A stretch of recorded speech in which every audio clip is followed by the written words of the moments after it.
Vacunas. La disciplina de la inmunología tiene sus raíces, sus orígenes, principalmente en los hallazgos que realizaron los doctores Edward Jenner y Louis Pasteur. Nosotros ya sabemos, por las clases pasadas, que Edward Jenner, principalmente con un tipo de vacuna que provenía de la maceración de unas pústulas que obtenía de la viruela bovina, de las pústulas de unas ordeñadoras. Hoy en día sabemos que si se diera el mismo resultado o el mismo proceso de vacunación que él hizo a finales de 1700, pues estaríamos hablando de un tipo de vacuna inactivada. Eso es muy interesante. Entonces, hoy, gracias a las vacunas, desde mi punto de vista y desde el punto de vista de muchos historiadores y de científicos, las vacunas es el método biotecnológico que más ha salvado personas a través de la historia de la humanidad.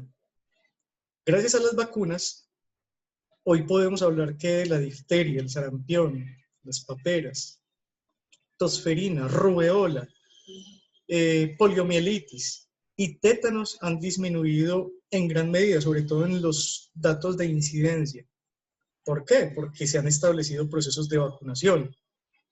De hecho, hay unos beneficios tan palpables respecto a la vacunación que una entidad milenaria, como lo era el smallpox virus, es decir, el virus de la viruela, se considera un microorganismo erradicado debido a un proceso de vacunación global. Hoy, solamente ese smallpox virus, existen unas cepas congeladas en el CDC, que es el Centro de Enfermedades en Estados Unidos, y su homólogo ruso. Hay otro tipo de cepas del virus de la viruela. Mucha gente se hace la pregunta del por qué las vacunas todavía no, digamos que la vacuna de SARS-CoV 2019, o SARS-CoV-2 más bien, no está todavía disponible en el mercado. Entonces, una de las cosas que hay que entender es que no esté disponible, de hecho la vacuna pueda ya existir. Lo que pasa es que hay muchas innovaciones que en este momento están en pruebas debido a que tienen que cumplir con unos tipos de ensayos clínicos supremamente rigurosos. ¿Por qué razón? Porque, por ejemplo, ¿cómo hacer que una vacuna que sea producida sea lo suficientemente efectiva como para producir, digamos, una carga inmunológica a 8.000 millones de personas? Imagínense que saliera al mercado la primera vacuna contra COVID 2019 y que fuese una vacuna, por ejemplo, que no tuviese una reacción inmunológica esperada. ¿Qué sucedería ahí? Se gastarían millones y millones de dólares en recursos. Entonces, entraríamos en una segunda oleada y escalada de, digamos, de crisis económica debido a esa misma situación. Entonces, no es que la vacuna no exista. De hecho, desde que salió el SARS, el coronavirus, el SARS-1, ¿cierto? El SARS-CoV-1, por allá a comienzos de este siglo, los animales a los que se les detectó como hospedadores secundarios, que fueron las civetas y algunos murciélagos como hospedadores primarios, se comenzó a investigar desde para ese entonces una serie de biológicos que pudieran servir para ese fin, para contrarrestar un coronavirus, como por ejemplo el coronavirus que surgió hace 20 años en China también. O sea que la vacuna posiblemente ya exista. La cosa es que es factible, jóvenes, que estos virus RNA, debido a sus características propias de este tipo de virus, puedan llegar a mutar, y lo que se tiene establecido es que una letrica de ese material nucleotídico de su genoma, que corresponde a 30.000 pares de bases nucleotídicas, cambia cada 2 semanas. O sea que en este momento estaríamos hablando que ya hay por lo menos 3 cepas de SARS-CoV-2. ¿Qué suscita eso? Hay un sinnúmero de innovaciones, pero las vacunas deberían ser lo suficientemente sensibles para poder abarcar todo el rango, digamos, de los herobares de coronavirus. Entonces el coronavirus juega realmente con sus genes por sus procesos de mutación a través del tiempo. Debido a que son virus, son microorganismos tan pequeños, tan poco, digamos, con metabolismos tan acelerados, tienen la capacidad mutágena de tener esos pequeños cambios a través de muy cortos lapsos de tiempo. Y eso es un problema sobre todo en el proceso de la generación de una buena molécula que le sirva a la humanidad y a los animales domésticos, porque ya saben ustedes también que SARS-CoV es un virus que puede afectar como antropozoonosis a los gatos. Entonces, para poder que un biológico de estos salga al mercado, tienen que pasar no menos de 15 años en ese proceso. Afortunadamente, posiblemente para las primeras vacunas de SARS-CoV-2 van a salir más o menos a final de año o en el año 2021. ¿Por qué razón? ¿Por qué razón, muchachos? Porque ya la vacuna se ha venido generando y se ha venido pasando diferentes tipos de fases. Cuando ustedes, por ejemplo, en el ámbito de la farmacología se descubre una molécula, muchas de esas moléculas provienen de digamos, del conocimiento ancestral. Es cuando un químico le llama la atención una planta que un grupo de indígenas utilizan en vida silvestre para algún fin, el químico lo que hace es comenzar a investigar sobre las moléculas de esa planta, de esos extractos, y comienza a hacer bajo esquemas o diseños a nivel de computadores in silico la modelación de esas estructuras y comienza a determinar cuánto o qué tan factible podría servir el reconocimiento de esas moléculas por parte de algunos tipos de receptores. Eso se puede hacer a nivel de programas de bioinformática. Y también se puede determinar, por ejemplo, algún grado de toxicidad en algunas moléculas. Si la molécula a nivel in silico cumple con una serie de características, se podría hacer el diseño de la misma y se podría ensayar, no solo el diseño, porque se podría sintetizar, digamos, de la naturaleza, o se podría separar. También hay una forma de aislar ese tipo de moléculas, sobre todo por algunos tipos de procesos. Ve al baño. Qué pena, chicos, tengo un niño con rinitis. ¿Ya? Sí. Bueno.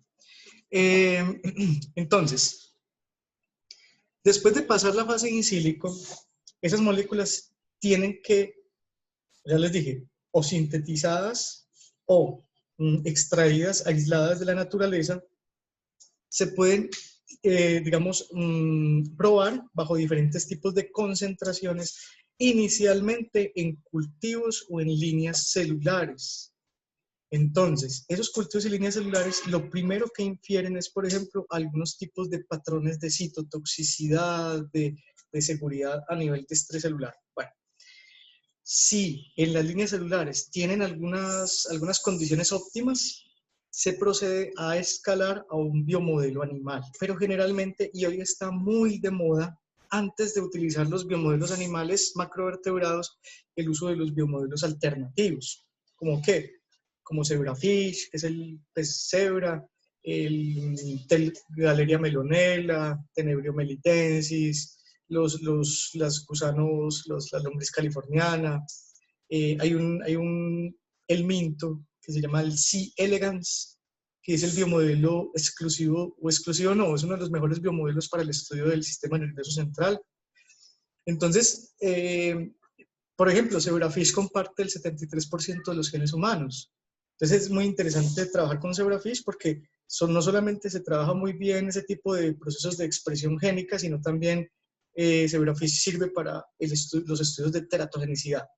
Entonces, cuando usted tiene que estudiar teratogenicidad de un producto en un biomodelo animal como este, tiene que demorarse 2 años haciendo estudios en procesos mutágenos a nivel de fetos, de conceptos.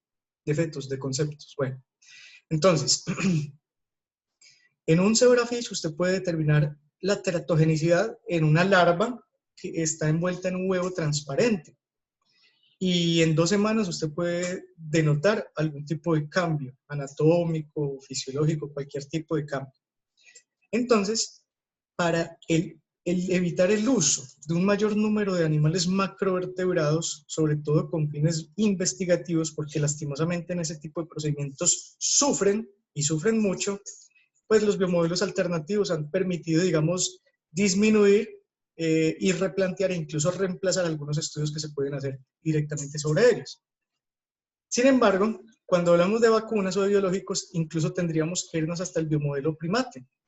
Hay laboratorios donde trabajan con biomodelos murinos, con conejos, con biomodelos caninos, que generalmente se utilizan los Beagle para ese fines. Hay algunos laboratorios en algunas partes del mundo donde utilizan perros Beagle porque utilizan solo una raza y eso evita, por ejemplo, el sesgo entre la... es decir, cuando se utilizan animales que son muy similares genotípica y fenotípicamente hablando, hay menores probabilidades de error en el resultado de un producto, porque hay algunos patrones que son propios de cada organismo. En cambio, cuando los organismos son muy similares, pues tienden mucho a que los resultados sean mucho más, eh, digamos, plausibles.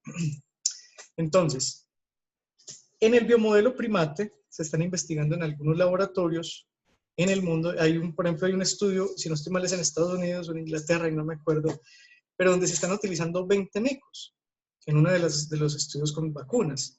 Entonces, alguien ponía, por ejemplo, en una red social que pesar de los 20 micos, pero es que si ustedes ponen en una balanza el bienestar de esos 20 micos sobre el bienestar de 8.000 millones de personas, pues la cosa cambia un poco, ¿cierto? Estamos hablando que, lastimosamente, esos 20 micos que sí están sufriendo a nivel de laboratorio muy seguramente algún tipo de proceso, ellos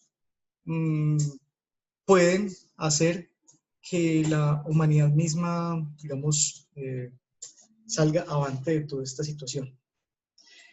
Si en biomodelos animales ese biológico cumple a cabalidad y los procesos sobre todo de seguridad, se escala a los ensayos clínicos controlados. Y entonces los ensayos clínicos controlados ya son de fase 1, 2, 3 y 4. El de fase 1 son 10 personas. Se utilizan generalmente menos de 10 personas, se utilizan 2 grupos, la mitad placebo, la mitad el producto. Y en esas vacunas, lo que se busca es mirar ya, por ejemplo, en el caso de 10 personas solamente se mira la seguridad. Es decir, los ensayos de fase 1 son ensayos de seguridad, en donde se busca que se miden los efectos indeseables. Y es tremendo porque hay algunos países que pagan, por ejemplo, por esos estudios a inmigrantes. Y resulta claro, ellos tienen que firmar un documento donde digan que que no van a demandar a ninguna farmacéutica por hacer el estudio que están haciendo. Hace 2 años murieron 5 personas en Francia por el estudio de una molécula nueva que pasó todos los ensayos clínicos en animales y llegó al humano y mató 5 personas, de un AINES.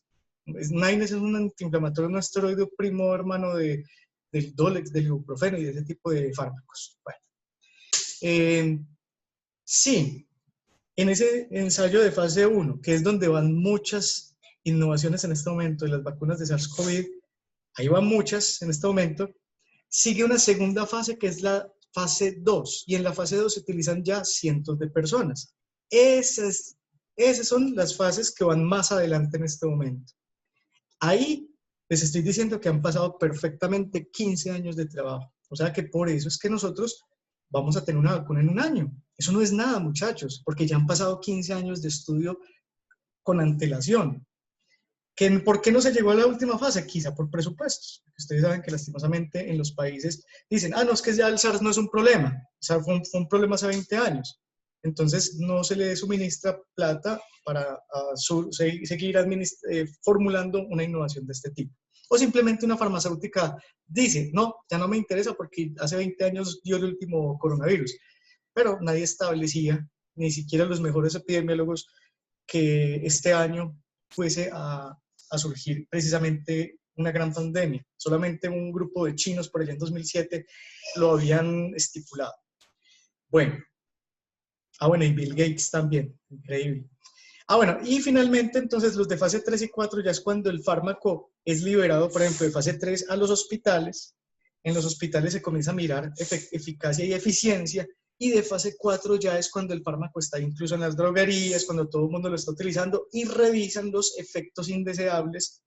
Ya se buscas por uno por cada millón, por cada 2 millones, por cada 10 millones, ya hacen tasas, mejor dicho. Y esos son ensayos que hacen generalmente las grandes casas farmacéuticas. Entonces, realmente la vacuna sí está a puertas de salir, sino que es que, obviamente, mientras sale, se tiene que propender para que ese gran gasto económico que se va a dar como resultado de la generación de 8.000 millones de dosis, quien haga esa vacuna, y sin temor a equivocarme, les voy a decir, se va a volver una potencia mundial.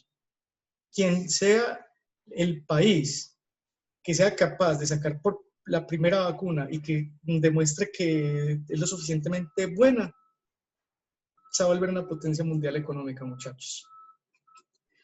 ¿Por qué? Porque hay muchos países como Colombia que no trabajamos en vacunas para esto. O sea, nosotros todas las dosis para 50 millones de personas las vamos a tener que comprar.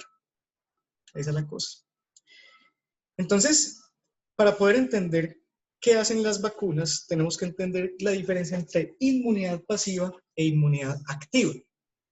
La inmunidad pasiva es un tipo de inmunidad en donde se transfieren anticuerpos ya previamente formados a un receptor. Es decir, cuando la mamá le da calostro al bebé o cuando el polluelo recibe la regurgitación ingluvial por parte de la hembra o del macho, debido a que en el buche, en el ingluvio, hay tonsilas productoras de inmunoglobulina y ese es el paso de anticuerpos naturales que se dan de madre a hijo, ¿cierto? También puede ser a través de la placenta, hacia el feto en desarrollo. Eso permite, en el caso de los humanos, anticuerpos maternos de protección contra difteria, tétanos, estreptococos, rubeola, sarampión, paperas, poliovirus durante los primeros días. En el caso de los perros, por ejemplo, lo más sonado es el parvovirus. Parvovirus, un perro recién nacido no muere de parvovirus digestiva. Hay otro tipo de procesos a nivel de miocardio, pero el parvovirus es un virus que es protegido por la vacunación previa de las hembras y de los anticuerpos calostrales de la mamá a los neonatos. Por eso es que no se vacuna el segundo día de nacido, se vacuna el día 45, porque durante esos primeros días todavía hay anticuerpos que protegen y está en proceso de maduración algunos tejidos que se van a encargar de ese tipo de procesos. Ahora, hay otra forma de pasar inmunidad pasiva, no solamente natural, sino que hay un tipo de forma artificial. Esa inmunidad pasiva artificial generalmente se da de el sensibilizar previamente a un organismo con un patógeno, por ejemplo, o con una vacuna, y de esa persona obtener, o de ese animal obtener anticuerpos que van a ir a responder directamente sobre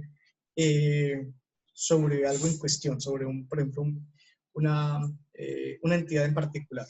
Por ejemplo, una forma de inmunidad pasiva es los anticuerpos preformados obtenidos que reconocen en sus paratopos de manera específica los epítopos de las fosfolipasas de los venenos de las serpientes proteolíticas. Entonces usted tiene que sensibilizar previamente a un caballo. De ese caballo usted le obtiene un volumen de plasma grande y ese plasma trata de filtrar los mismos pesos moleculares, que en el caso de inmunoglobulina G sería algo así como de 150 kilodaltons, y en ese filtrado esos son los anticuerpos que usted le suministra a una persona o a un animal que está intoxicado con veneno por serpiente proteolítica, por ejemplo, una serpiente mapaná, una serpiente verrugosa, una cascabel. Entonces, y hay otro tipo de inmunidad, que es la inmunidad activa. La inmunidad activa, pues como vemos acá en este pequeño diagrama, tiene la finalidad de que cuando la inmunización se hace básicamente por dos métodos. Una es sufriendo la enfermedad, es decir, la generación de anticuerpos que responde al proceso infeccioso. Esta inmunidad activa se demora más o menos entre 10 y 14 días.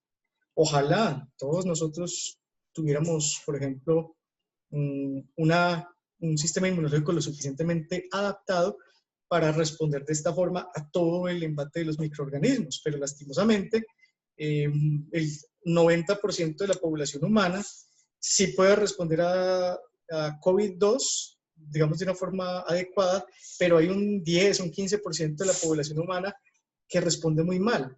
Entonces, para poder producir esta inmunidad natural, tiene que pasar una enfermedad que lo puede matar en el proceso. Por eso es que se prefiere que esa inmunidad artificial sea, perdón, esa inmunidad activa sea de manera artificial. ¿Qué es la inmunidad artificial? Usted lo que hace es administrarle fragmentos o partes o el mismo patógeno, pero ya sin ese grado de patogenicidad, es decir, o modificado genéticamente o modificado por algunos patrones químicos o por otro tipo de situaciones, que eso es lo que le va a administrar a una persona. Entonces, cuando usted toma fragmentos de ese patógeno y se los administra a una persona, usted está administrando algo que no tiene la capacidad infecciosa ni patógena, pero que sí tiene la capacidad de producir el reconocimiento antigénico en cada una de las fracciones proteicas de lo que está inyectando. Eso es la inmunidad artificial. También se demora 10 a 14 días en producir anticuerpos. Muchas veces toca hacer refuerzos para producir una buena cantidad de anticuerpos, pero no hay presencia de sintomatología clínica porque no hay procesos, no hay factores de virulencia que puedan llegar a causar la enfermedad en sí. Entonces, el sistema inmunitario en este caso participa de manera activa. Se requieren animales para poder, por ejemplo, si ustedes quisieran hacer una inmunidad activa como se hace con, por ejemplo, con los bovinos, con anaplasma. Algunas veces bovinos nuevos que estén muy bien, muy sanos, los ponen con uno que otro que tenga anaplasma y van permitiendo que ellos se vayan adaptando de manera transitoria a bajas cargas del microorganismo para poderse activar inmunológicamente.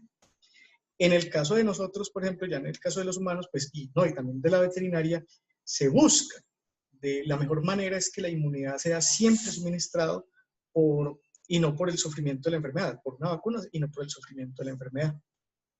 Entonces, una de las grandes diferencias entre la inmunidad pasiva y la inmunidad activa tiene que ver con que en la inmunidad activa tenemos que tener un animal que no tenga algún grado de inmunocompromiso. Es decir, los patrones inmunológicos tienen que estar en óptimo funcionamiento porque en la inmunidad activa se busca precisamente que el mismo organismo reconozca patrones asociados, moléculas asociadas a patógenos, asociados a patógenos, moléculas de reconocimiento asociados a patógenos, perdón, que sean, digamos, muy similares en la naturaleza, que estén conservados en la naturaleza y que no sean propios endógenos en el cuerpo que está produciendo anticuerpos.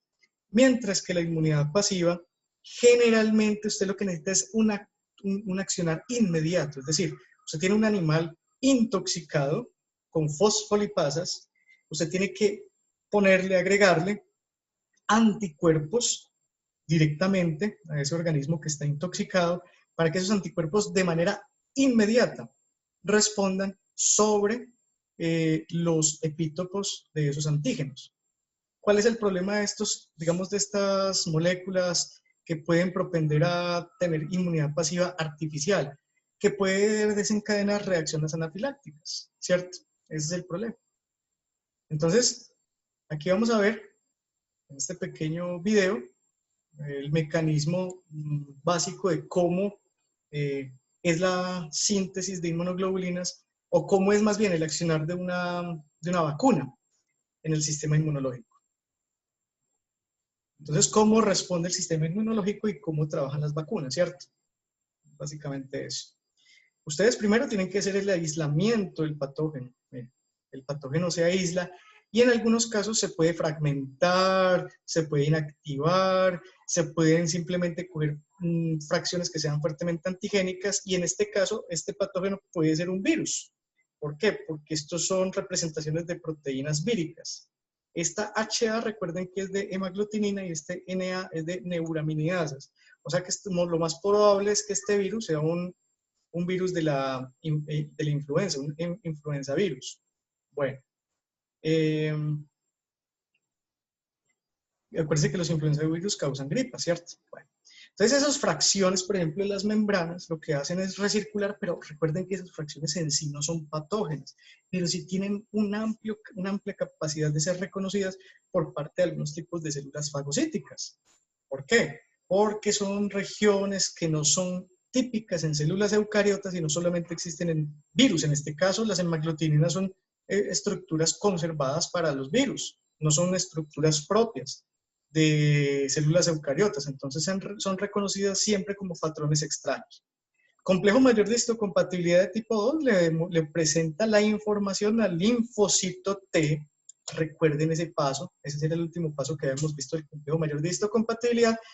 Y después de esto, que esto es lo que vamos a ver en las próximas clases, es la proliferación de los linfocitos T como citotóxicos, como supresores o como CD4, pueden dar como resultado la B y la capacitación de los mismos.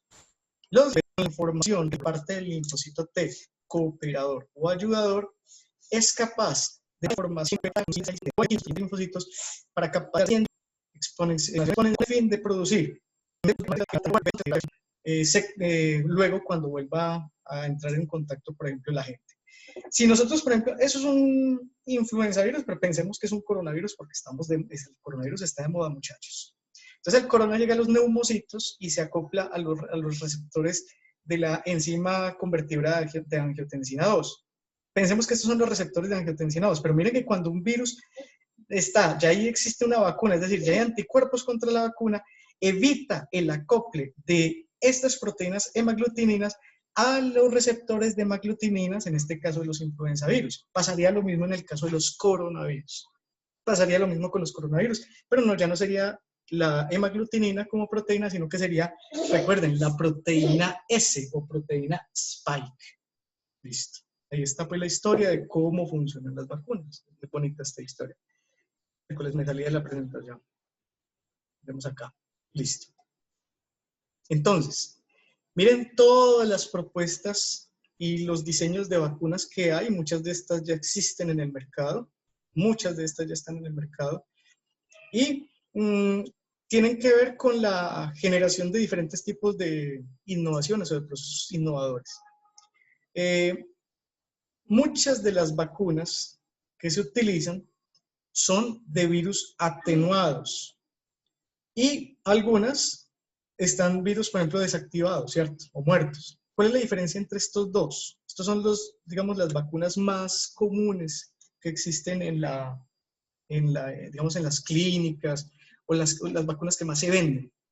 Estas vacunas de virus atenuados y de virus muertos, la diferencia es que el virus, en este caso, es un virus que todavía tiene la capacidad replicativa y que son virus que todavía están vivos y que cuando ingresan al cuerpo pueden generar como resultado un desencadenamiento inmunológico, no solamente en algunos epítopos de reconocimiento antigénico, sino en la totalidad de la partícula viral. La cosa es que esos virus atenuados han pasado por alguna serie de procesos con los cuales evita por ejemplo, el desencadenamiento de patologías, ¿cierto? Recuerden que esos procesos pueden deberse a procesos también mutágenos a nivel de los genomas. En cambio, los virus muertos es solamente una fracción que se considera antigénico o algunas fracciones fuertemente antigénicos que podría, digamos, tener algún tipo de actividad inmunológica. ¿Cuál es el problema? Que este virus que se sigue replicando va formando una cantidad de anticuerpos diversos para diferentes tipos de patrones moleculares en las estructuras diversas de un virus o de una bacteria. Este produce menos anticuerpos a través del tiempo, porque esto es solamente una fracción. A pesar que este es más seguro, mucho más seguro que este tiene que generalmente, el virus muerto tiene que generalmente ser revacunado a través de los años, porque la inmunoreacción es mucho más débil que con las vacunas vivas, si se compara con las vacunas vivas. Por lo tanto, es necesario requerirse un número mayor de refuerzos vacunales a través de la vida. Bueno, este tipo de vacunas que están acá, como por ejemplo las conjugadas, las vacunas de DNA, las vacunas de vectores recombinantes, hay algunas, muy pocas en el mercado, y digamos para COVID todavía no están disponibles. Todas las principales, las que más están disponibles en este momento, serían la viva atenuada, las muertas, algunos péptidos que harían parte de, por ejemplo, de sus unidades. Sí, más que todo esas tres. Bueno. Entonces, tenemos como primer medida vacunas de virus vivo atenuados. En algunos casos, es posible atenuar los microorganismos para que pierdan la capacidad de afectación, sobre todo la patogenicidad. O sea, es como atenuar un microorganismo por medio de modificaciones genéticas, ¿cierto? Entonces, existen algunos tipos de ejemplos. ¿Qué podría uno pasar? Por ejemplo, ¿qué pasa cuando usted administra una vacuna de fiebre amarilla? El virus pierde la capacidad de afectación en el sistema nervioso central, pero no pierde la capacidad de replicarse de manera transitoria en el hospedador inoculado. O sea, que el virus se sigue replicando a través del tiempo y sigue produciendo anticuerpos. Por eso es que cuando usted lo vacunan contra fiebre amarilla, no lo tienen que volver a vacunar nunca más contra fiebre amarilla. Bueno, la vacuna por Jenner era un virus vivo atenuado, ¿cierto? Porque es que lo que uno hace en este tipo de virus atenuados es seleccionar cepas mutadas, atenuadas, que estén mejor dotadas para multiplicarse en las condiciones de los animales de cultivo y que no los maten. Ellas tienen ventajas y tienen desventajas, pero la principal ventaja, obviamente, es que usted, donde la administre, o sea, los países donde ha sido administrado, se ha observado una cantidad significativa de individuos que tienen anticuerpos contra un patógeno en general. Entonces es muy bueno, por ejemplo, para grandes procesos de vacunación en grandes poblaciones. Bueno, el problema es que este tipo de vacunas pueden tener la posibilidad de que los microorganismos retornen a su forma virulenta, sino que es que eso pasaba antes. Ahora no pasa tanto esa situación, porque ahorita, digamos, las vacunas son producidas tienen mejor calidad en la producción de este tipo. Déjenme, ya les respondo la pregunta. Para que no se me vaya la idea. Entonces, ahora, pues realmente se acerca un caso de 1 millón, un caso de cada 2 millones de individuos vacunados que se produzca, por ejemplo, poliomielitis, luego de una vacunación. Entonces, en realidad, eso ya generalmente no sucede. Lo que sí sucede también, y ese sí es muy común en veterinaria, es que este tipo de vacunas, como son vacunas vivas y van a promover digamos, entre otras cosas, una liberación de todos los procesos inflamatorios, entre esos, por ejemplo, la liberación exacerbada de citoquinas y de quimiosinas para comenzar a contrarrestar el proceso, o más bien, el patógeno que está, o el agresor, que no tiene un gen agresor, pero que puede ser considerado como un extraño. Ustedes vacunan a un animal que ya está enfermo, pero que no tiene sintomatología clínica, lo que se hace es acelerar el proceso. Lastimosamente, ese tipo de situaciones pasan y lastimosamente algunas veces hay que decirle a los dueños antes de una vacunación eso, que si el animal ya estuvo expuesto al microorganismo por alguna razón, la vacuna lo que hace es acelerarle la patogénesis. Lo otro es que tienen que entender que estas vacunas pueden promover un mayor número de efectos indeseables, como por ejemplo los efectos del hiperalergismo. ¿Por qué razón? Porque estamos hablando de una cantidad de proteínas exógenas que están haciendo reaccionar, son proteínas nuevas para un organismo, y esa liberación exacerbada de, por ejemplo, de factores de la inflamación, como las bradiciminas, como los leucotrienos, como los tromboxanos, puede dar como resultado una proliferación exacerbada también de los mastocitos y basófilos y un shock anafiláctico. Por eso, siempre, antes de vacunar, hay que tomarle la temperatura a un ejemplar canino en la primera media hora, porque si el animal tiene algún problema infeccioso o tiene algún problema, una vacuna puede ser peor. Por eso es que hay que tomarle la temperatura. Y como segunda medida, si la temperatura está en buenos rangos, entre 37,5 y 39,5 en perros, por ejemplo, lo que se tendría que hacer es, después de la vacuna, quedarse con el perro media hora. Ese, amor, dámale el volumen a la voz, por favor.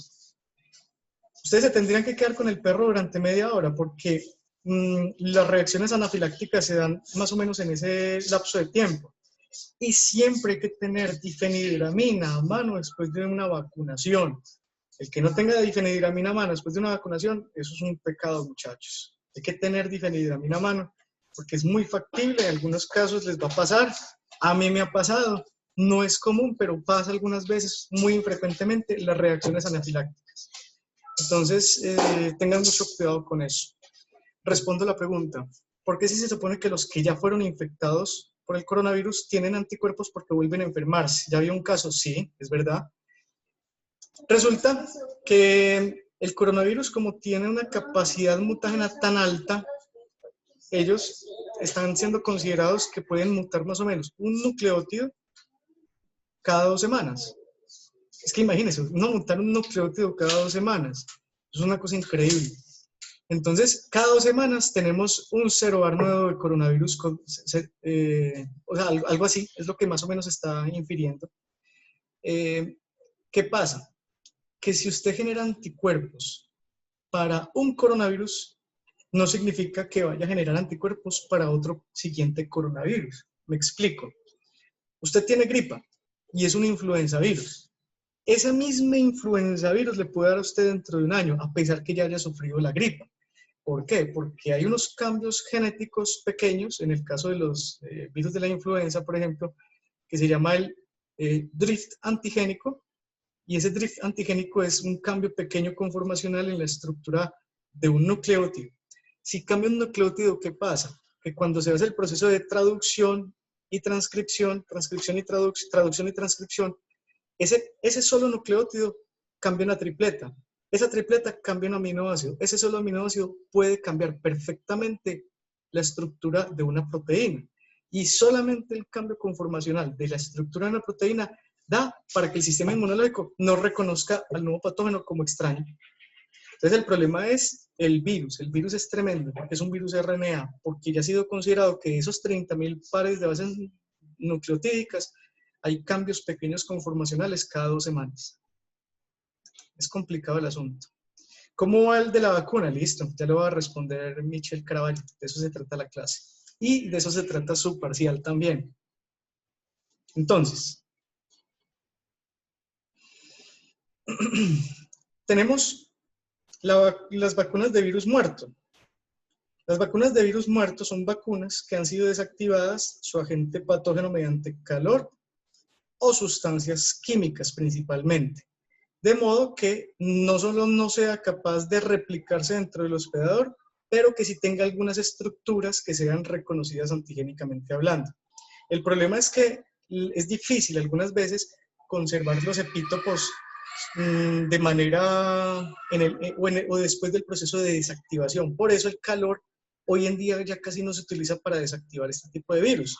Hoy en día se utilizan generalmente algunos tipos de sustancias alquilantes, como por ejemplo el formaldehído, algunos productos químicos. Ahora, Hay un beneficio respecto al cuento de las vacunas de virus muerto. Pues primero porque estamos administrando ya microorganismos muertos, entonces no habría posibilidad de reactivación vírica o microbiológica. De hecho, está totalmente contraindicado en los procesos de rehabilitación vacunar animales silvestres, precisamente por eso, por el susto que podría dar que un lisavirus, por ejemplo, el virus rábico canino, no el selvático, sino el canino, o por ejemplo, un morbillivirus, un distemper canino, le dé por la vacuna mutar y reactivarse y cuando se libera un animal a vida silvestre, pues se va a diseminar una enfermedad que no existía en ese entorno y comienza a diezmar las poblaciones faunísticas a través de un bosque, de una región enorme.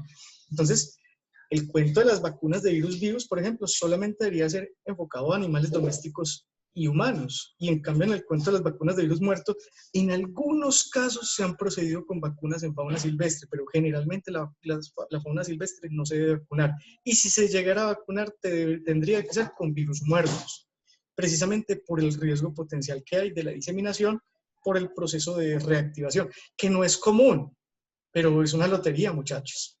Bueno, entonces, el problema con este tipo de virus, a pesar que son, con este tipo de vacunas, a pesar que son vacunas, digamos,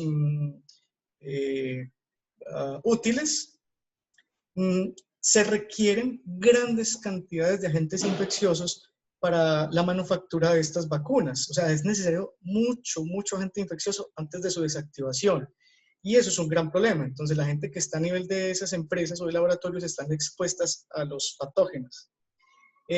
Otro problema con estas vacunas es que estas vacunas solo sirven un lapso de tiempo. Como solamente son partículas, solamente son proteínas, pedacitos de la bacteria, con cargas digamos, inmunológicas, solamente van a servir durante un tiempo establecido. Por lo tanto, por eso es que se tienen que revacunar de manera constante los perros, por ejemplo, con rabia.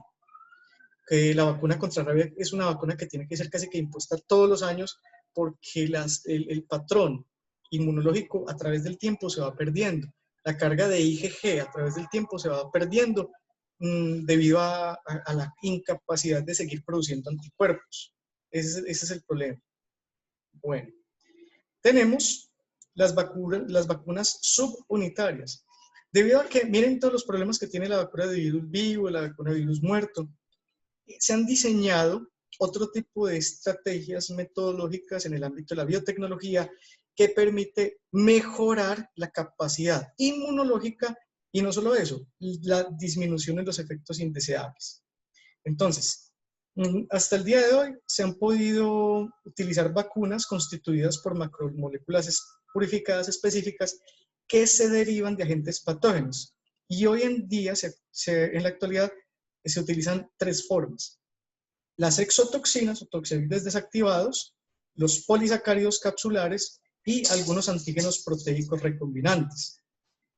Hay otras estrategias que se denominan los péptidos sintéticos, que ya los vamos a mencionar, pero los péptidos sintéticos hasta ahora no han tenido, digamos, unas buenas respuestas a nivel de la investigación. Entonces, ¿qué vamos a ver nosotros acá?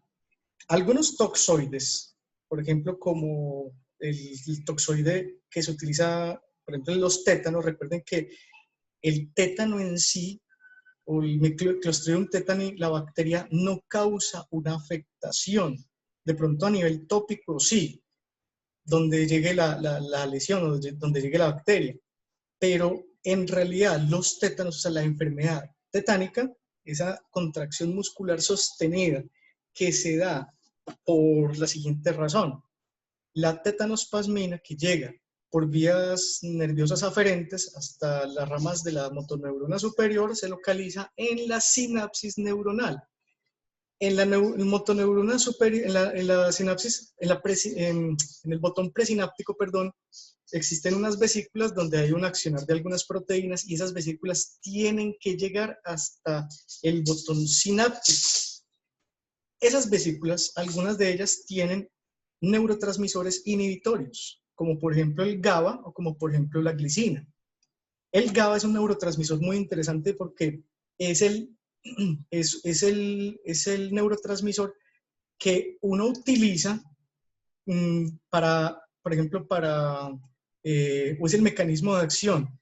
El aumento en la liberación del neurotransmisor GABA es el mecanismo de acción de las avermectinas. Entonces, cuando hablamos de las ivermectinas, doramectina, celamectina, lo que sucede es a nivel de las sinapsis, es decir, hay un aumento en esa liberación de esos neurotransmisores a nivel sináptico, impidiendo una despolarización muscular.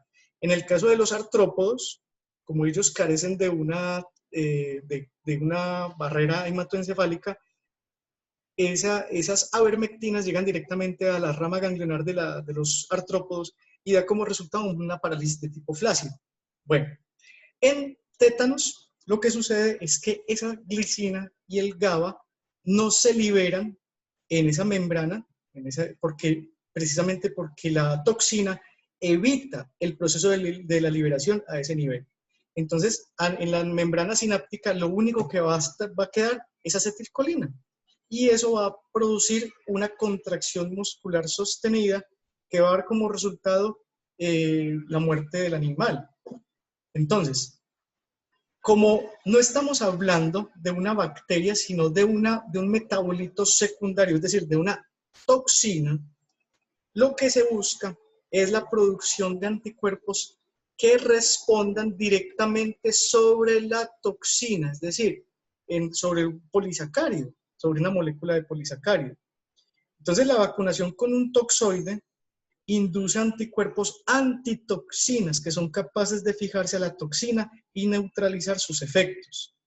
Las condiciones para la producción de estas vacunas a base de toxoides tienen que ser controladas de manera estricta, porque no se puede modificar de ninguna forma la estructura de los epítopos, a tiempo que se logra la detoxificación completa del toxoide tetánico. O sea que cuando ustedes tienen, por ejemplo, todo tétano, la vacuna contra el tétano no sirve para nada, muchachos, porque la vacuna contra el tétano va a ir hacia epítopos de la bacteria, no hacia epítopos de la proteína de las exotoxinas de la tetanospasmina.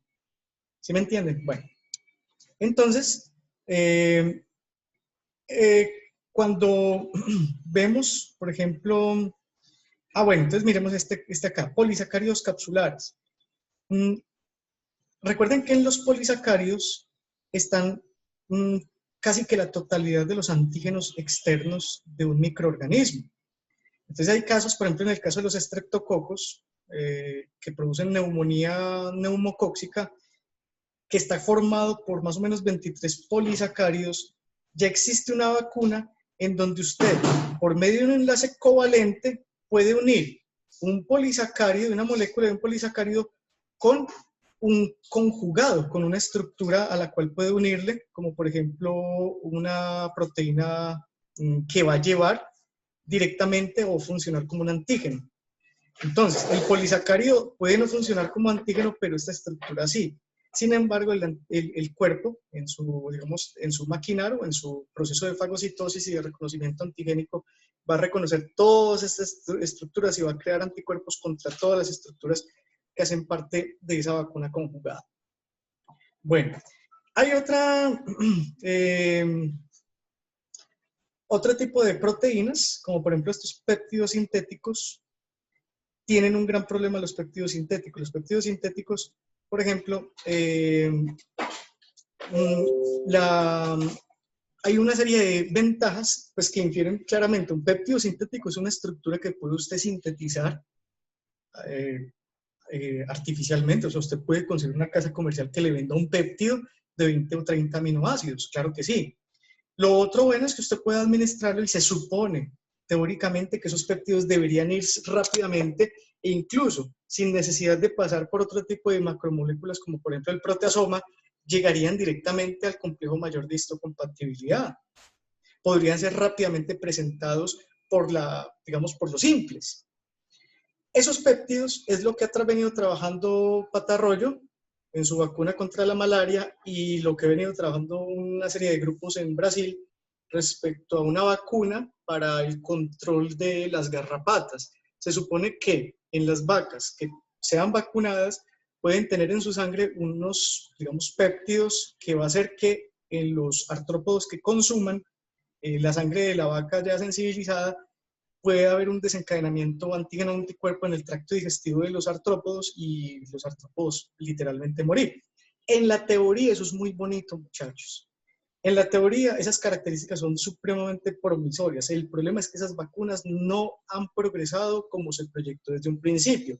Y por eso es que esa vacuna de patarroyo no funciona, muchachos, porque en teoría es muy bonito, pero al parecer esos péptidos no son tan inmunógenos como las proteínas y es difícil conferir inmunidad humoral o mediada por células contra ellos.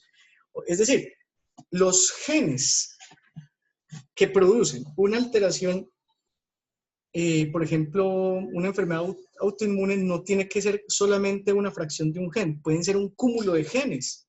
Lo mismo sucede con el cuento de las vacunas.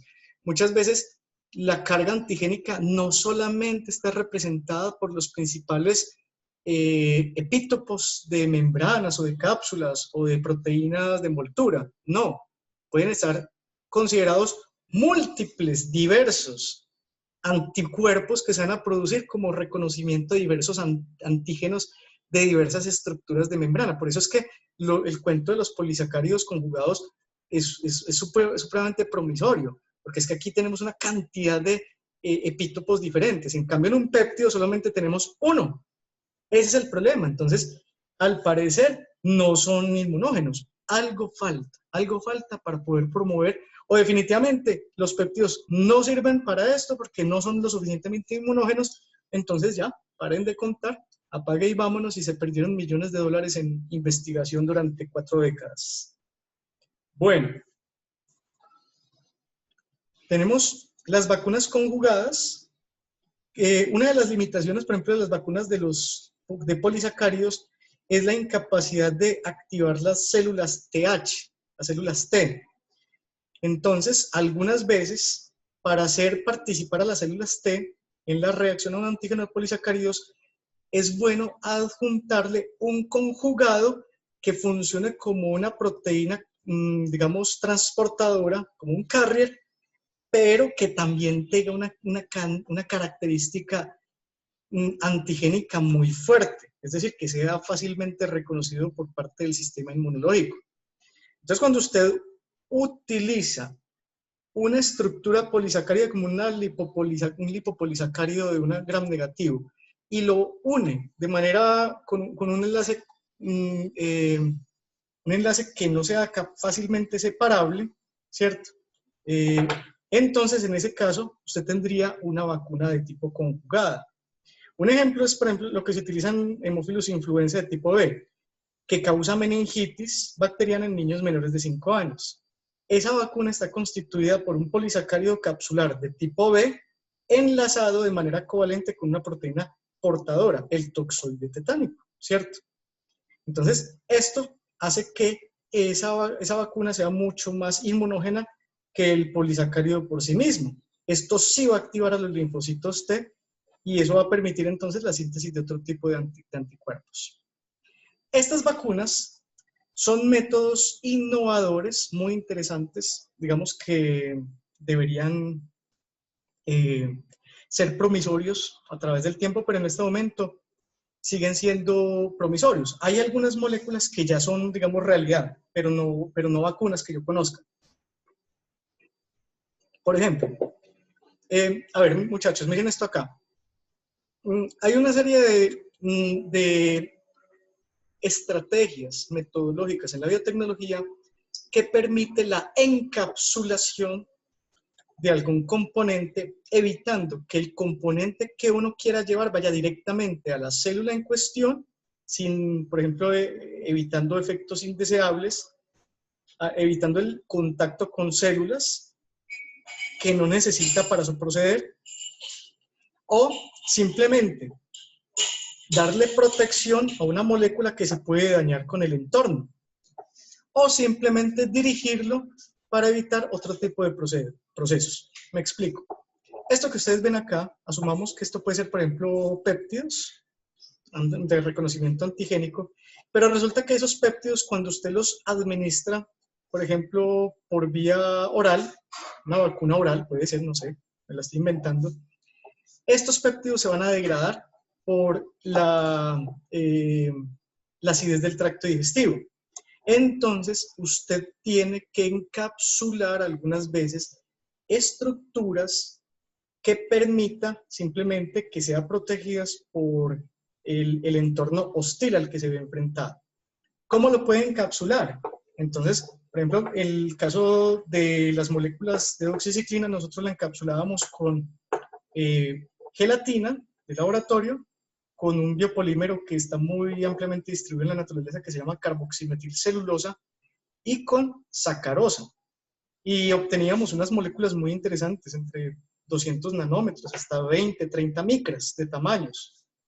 Pero hay otro tipo de estructuras que deberían ser por debajo de los 200 nanómetros, que pueden ser utilizadas, por ejemplo, intravenosamente, que pueden llevar y que pueden transportar péptidos al sistema directamente inmunitario.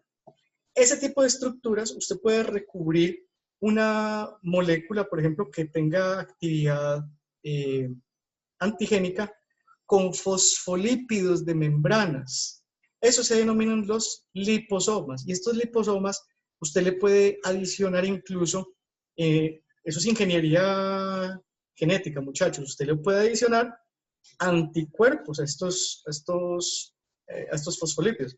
Usted puede comprar fosfolípidos, puede ser solo fosfatilcerina, puede ser solo fosfatilcolina, fosfatiletanolamina, incluso para darle estabilidad al liposoma, usted le puede administrar, puede utilizar colesterol como un reactivo de laboratorio. Y puede utilizar anticuerpos monoclonales para ligarlos en esta estructura. Entonces, lo que usted hace con esto es básicamente producir anticuerpos a esta matriz sólida con el fin que esta estructura que usted está inyectando vaya directamente a un sitio de reconocimiento del antigénico. Eso se llama fármacos de liberación dirigida o de liberación controlada. Hoy yo no conozco sinceramente todavía vacunas que tengan este tipo de tecnologías, pero sí conozco fármacos que la tienen. Hay un producto que se llama la anfotericina. La anfotericina fue utilizada como antifúngico durante décadas en el siglo pasado. El problema es que a pesar de ser tan buen antifúngico, era utilizado para los antifúngicos sistémicos, es decir, cuando habían problemas de hongos a nivel pulmonar. El problema es que la anfotericina era exageradamente tóxica y producía alteraciones de todo tipo, sobre todo en las células del sistema respiratorio. Entonces, lo que se utilizó, anfotericina B incluso estuvo 10 años, fue un producto que casi que dejó de ser utilizado.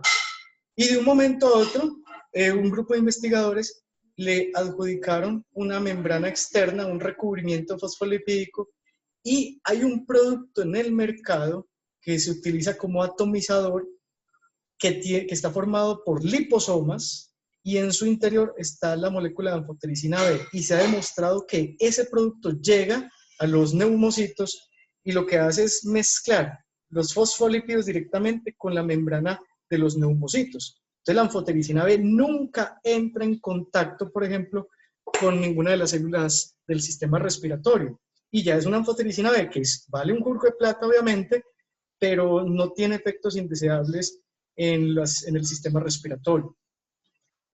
Entonces, los liposomas, pues es una estrategia muy interesante.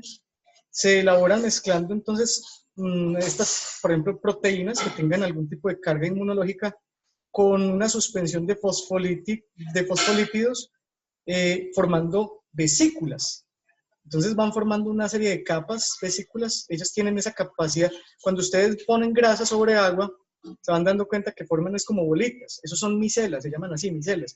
Y la grasa tiene esa característica de formar vesículas. Entonces la grasa lo que hace es encapsular ella misma en tamaño microscópico micropartículas de estructuras que pueden ser potencialmente utilizadas con fines inmunológicos.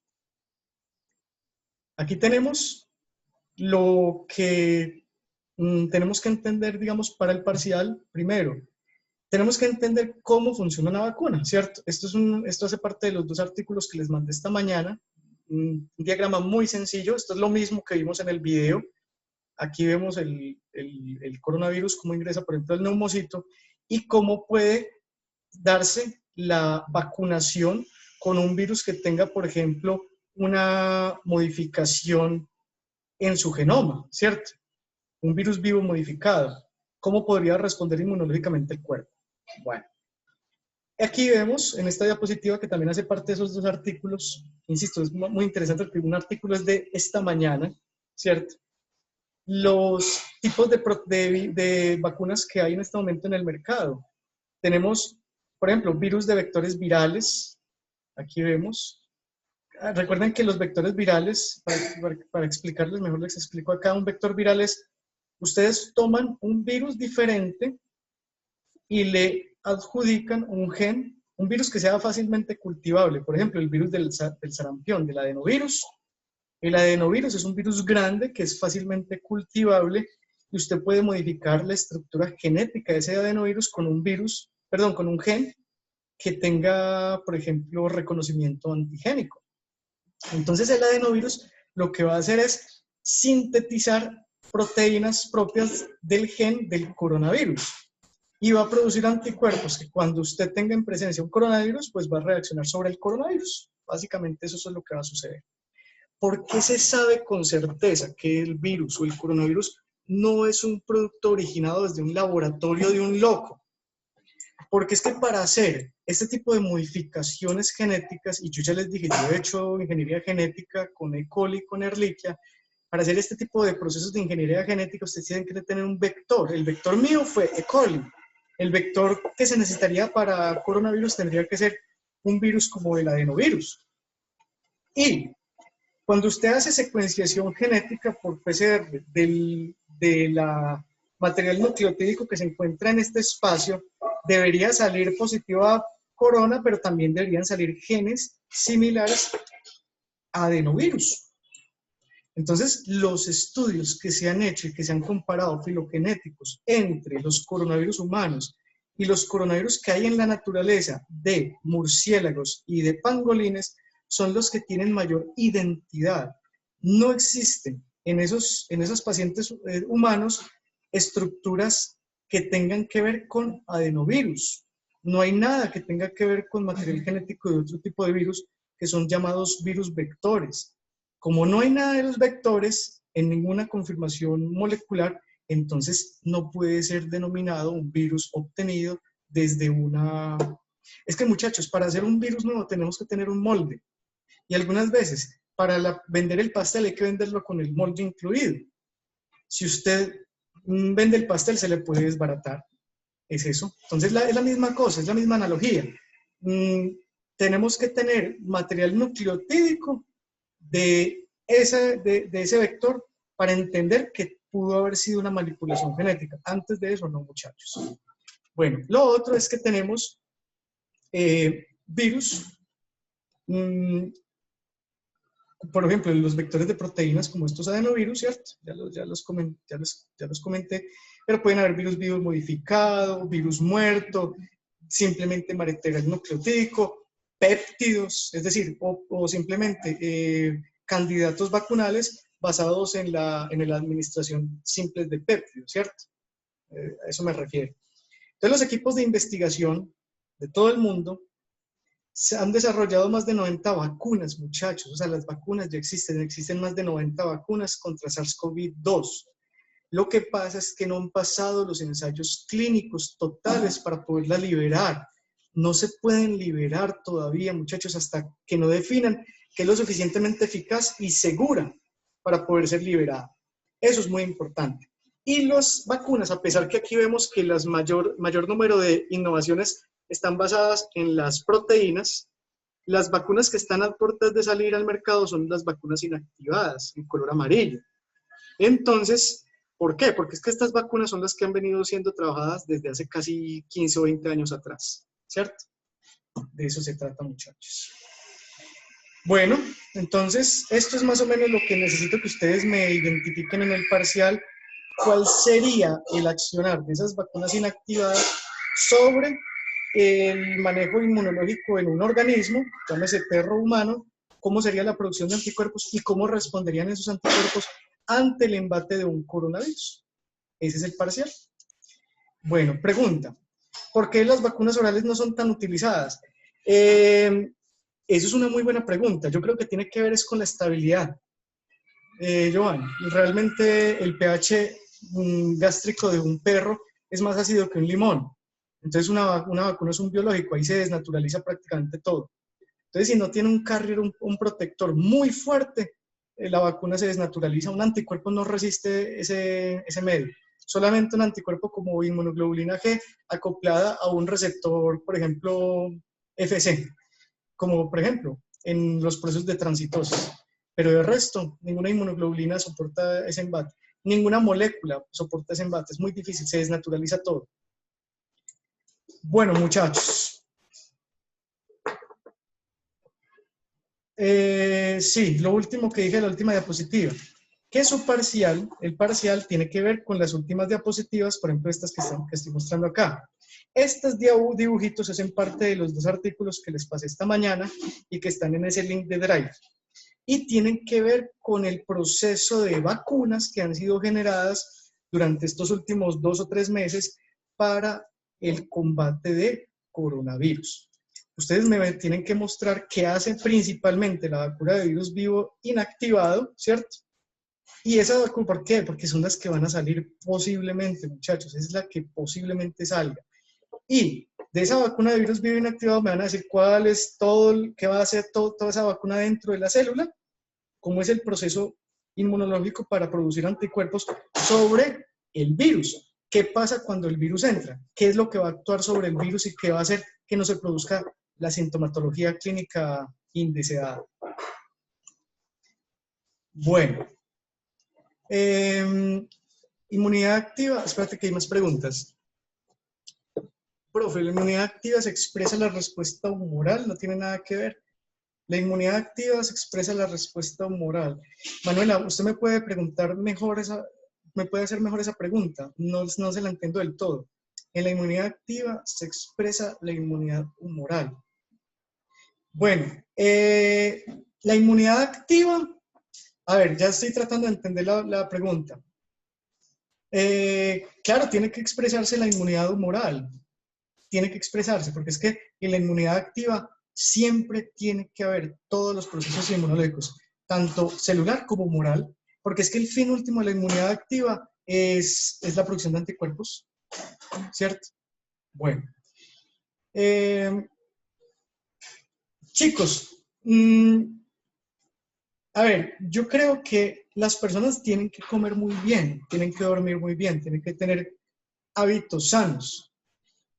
Y esos hábitos sanos, comer bien, dormir bien, estar en un ambiente tranquilo, porque el estrés también es un desencadenante de inmunocomprometimiento, permite que uno tenga la suficiente carga inmunológica y celular para poder protegerse de los diferentes antígenos que hay en la naturaleza. Entonces, no es el hecho de no salir a los bosques, por ejemplo, no es el hecho de no estar en contacto con los antígenos. Sí, o sea, yo siento que sí hay que estar en contacto con ellos, pero después que el niño se revuelca en tierra, hay que bañarlo supremamente bien. Pues ese es mi concepto. Si el pelado se quiere saltar sobre los charcos, quiere salir a un bosquecito o quiere ir a tocar animales a una granja, que lo haga.